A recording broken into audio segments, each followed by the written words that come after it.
Ju njohim me edicionin informativ të lajmeve. Kjo është Radio 7.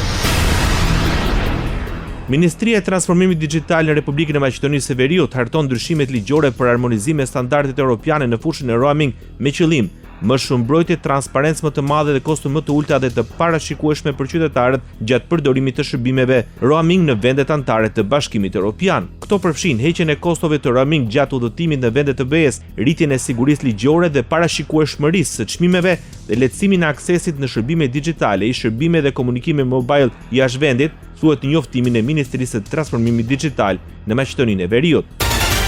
Normalizohet qarkullimi i automjeteve në rrugën Struk-Qafcan dhe Veles-Shkup. Hiqet ndalesa për qarkullimin e automjeteve të rënda. Rrugët e Maqedonisë njoftojnë se ekipet e tyre me gjithë mekanizmin dhe fuqinë punëtore janë në terren dhe përkryen pastrimin e vazhdueshëm të rrugëve shtetërore. Paraprakisht autoritetet njoftuan se është normalizuar qarkullimi edhe në pikën e pagesës së autovizës aksi Veles-Shkup. Radio 7, zëri pozitiv i qytetit. Kosova kujton ndarjen nga jeta e ish-presidentit Ibrahim Rugova. Krerët më të lartë të shtetit zhvilluan omazhin në nder të tij. Për presidentin Osmani, Rugova do të mbahet mend si politikani që bëri bashkë të gjithë popullin rreth kauzës për liri, pavarësi dhe demokraci. Presidenti Rugova e bëri bashkë gjithë popullin e Kosovës rreth kauzës për liri, pavarësi dhe demokraci.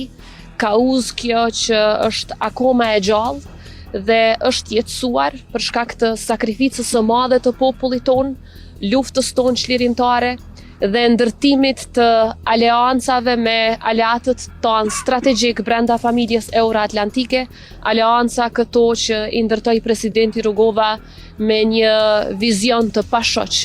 Vizion ky i cili edhe sot mbetet dritë udhërrëfyese për gjithë secilin prej nesh që e dojmë Kosovën akoma më të fortë.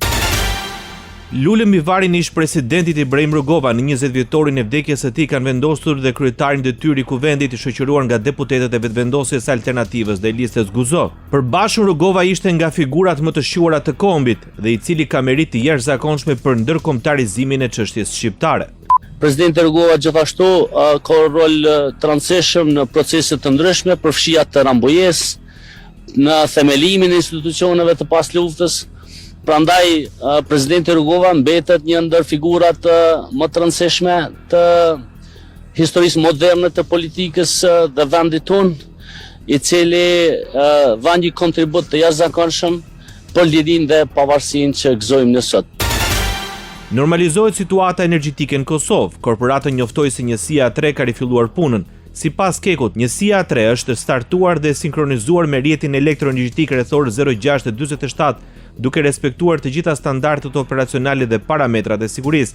Me rikthimin në operim të njësisë A3, Kek aktualisht vepron me 5 njësi gjeneruese aktive. Kjo gjendje operative sipas korporatës garanton vazhdimsinë e prodhimit, stabilitetin dhe qëndrueshmërinë e sistemit elektroenergjetik të Republikës Kosovës për aq kohë sa lejojnë parametrat operacional.